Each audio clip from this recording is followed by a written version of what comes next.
like to welcome our first guest onto the program now, somebody who's been on with us before and has spoken at our events, Bill Sweetnam, who is with ECFC as their Legislative Technical Director, but Bill is most known for his time in the Senate Finance Committee. So, Bill, good morning. Welcome. Good morning, gentlemen. How are you? We're doing great. Hey, a very dear friend of yours who's our advisor, who you know well, and is normally here as the co-host, except he is in his semi-retirement place down in Florida. Ron wishes you well today. He wanted me to make sure that I said a happy hello from him. Oh, well, thank you. Well, I'm in semi-retirement in Florida too, but continuing to do work for ECFC. And pretty exciting stuff happening at ECFC. I mean, our good friend Marty Tressel has joined you guys up there too, and I'm happy for Marty. I think that's a good move by ECFC. For our audience that might not know ECFC, just give a little bit of a framework of ECFC. Sure. ECFC is a trade association that really focuses in on a lot of consumer-directed accounts, particularly flexible spending arrangements, health reimbursement arrangements, health savings accounts, also other types of flexible compensation like transit benefits and 401k plans. What we try to do is we've got both an advocacy side where we try to advocate both to the Congress and to the regulators about matters important to flexible compensation. And then we also provide a lot of services internally to our members in order to make sure that they're on top of what's important for in this space. And we provide a lot of education and certifications for people, because this is really an important area of benefits law, and it's also a very complicated area of benefits law. I think one of the things that's going to be interesting is in the next in March we're going to be having our annual meeting where we're going to be doing both those things, both doing some advocacy and also doing a lot of education on what's going on new in flexible benefits. Yeah, you guys do nice work. I normally join you, and hopefully I can be up there with you in March. I always enjoy that time up there. I mean, I can't let you off this call, Bill, without we all talking together about the Cadillac tax. And sure. I know you guys have been very involved in looking to at least come up with some revisions. So what do you think that the tax sits now? Do you think it's going to just keep getting kicked down the road? Where do you see it right now, Bill? Well, I think I think we were very happy that there was a 2-year delay in the implementation of the Cadillac tax as part of the end of the year appropriations bill. That really doesn't really go all the way for us. Right. We're looking, the big thing is that these flexible spending arrangements, these flexible benefit accounts, do get pulled into the Cadillac tax, and what we're seeing is that employers don't want to be subject to the Cadillac tax, and they're looking at dropping these important plans. And so what we did all of last year was do a lot of education to people on the Hill about the impact of the Cadillac tax on these flexible benefit programs. In fact, while our primary objective was to have complete repeal of the Cadillac tax, we also talked to them about as an intermediate step, why don't you exempt out employee contributions to FSAs and employee contributions to HSAs from the calculation of the tax? And we did get a lot of favorable response from members and member staff. I think a lot of health health policy people didn't realize that employee contributions to FSAs and to HSAs would be included in the tax. Of course, the tax people did. So while we were happy with this, with the delay, really we're going to be continuing our both our education and advocacy efforts with Congress and congressional staff. We think that there might be some interest in introducing legislation, standalone legislation this year, which exempts out employee contributions to FSAs and HSAs. And I'm not at liberty right now to say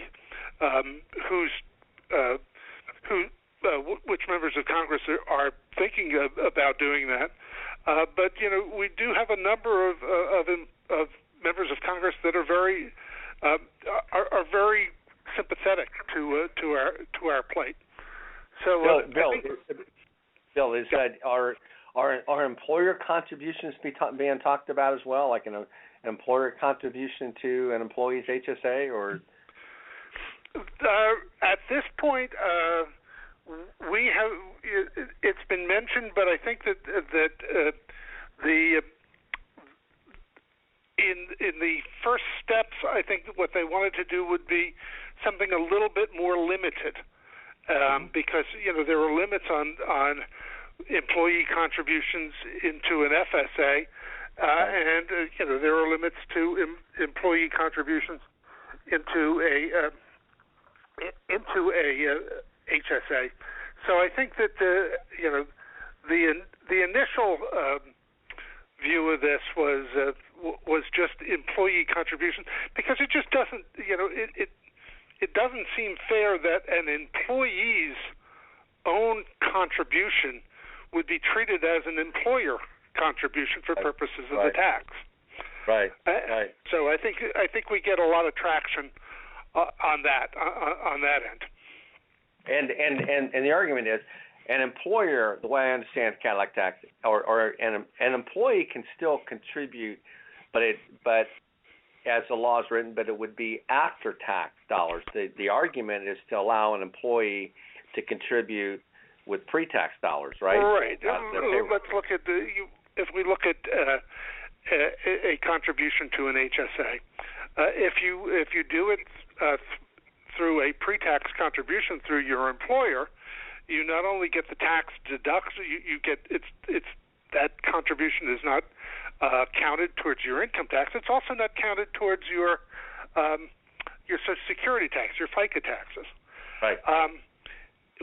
And if the employer does not offer that, the employee is still going to be able to make a contribution to an HSA, but the employee will pay income tax on the amount of the contribution, pay FICA tax on the amount of the contribution, and then take an above-the-line deduction for the amount of the contribution. So essentially, they're paying the additional tax, the additional FICA tax on that HSA contribution. That's not fair. That's not what Congress intended.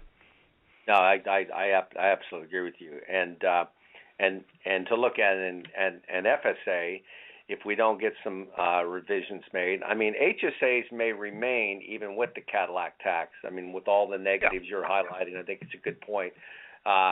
But FSAs, and if there's not some revisions, will be dramatically hurt and even go away, right? That's the big concern. Oh yeah, yes, and that's counterproductive here. Yeah, it is. I think one of the things that if you take the advocates of the Cadillac tax at their word, what they were trying to do was to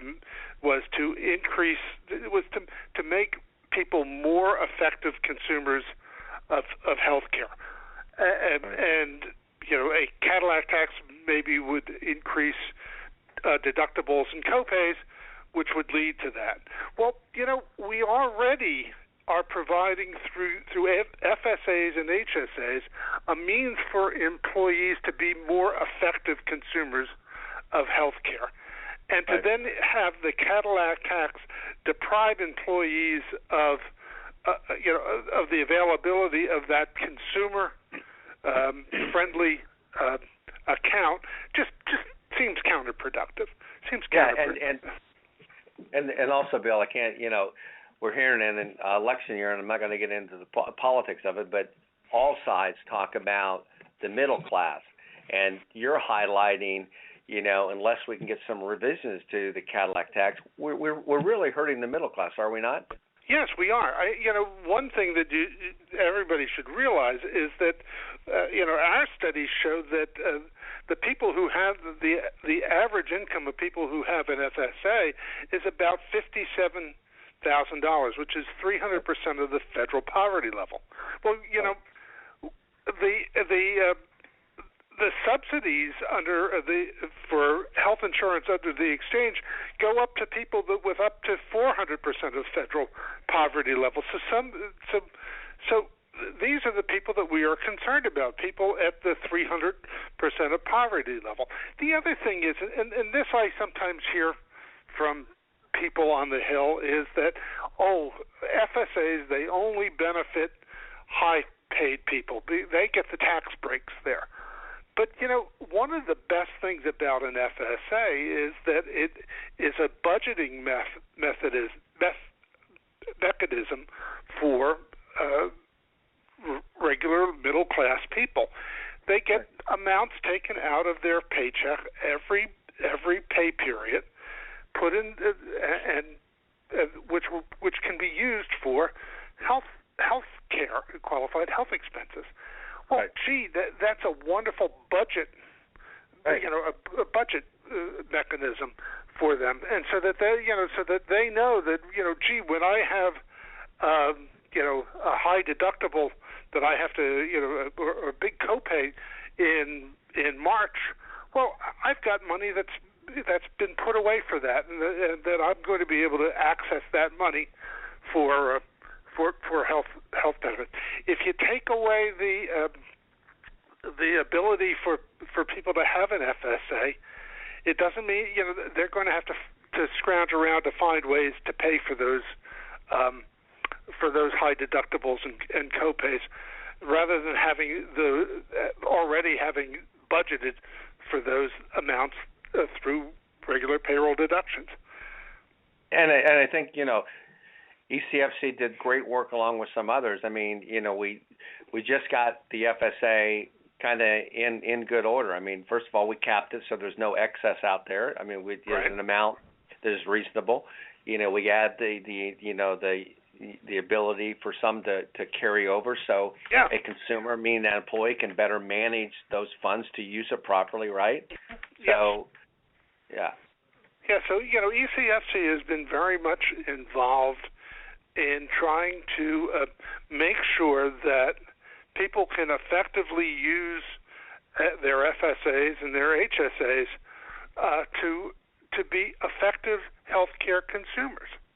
And so that's why I think that we think that as we explain this to members of Congress and their staff, they sort of get the feeling that, HSAs and FSAs are a good thing, and that maybe we should do something so that they're not taken away due to the Cadillac tax. Yep. Well, Bill, listen, we're towards the end of our program. It's always great having you on with us. I'd like to give you a minute to kind of recap a little bit for our audience, if you would, please. Sure. I think that if people are concerned about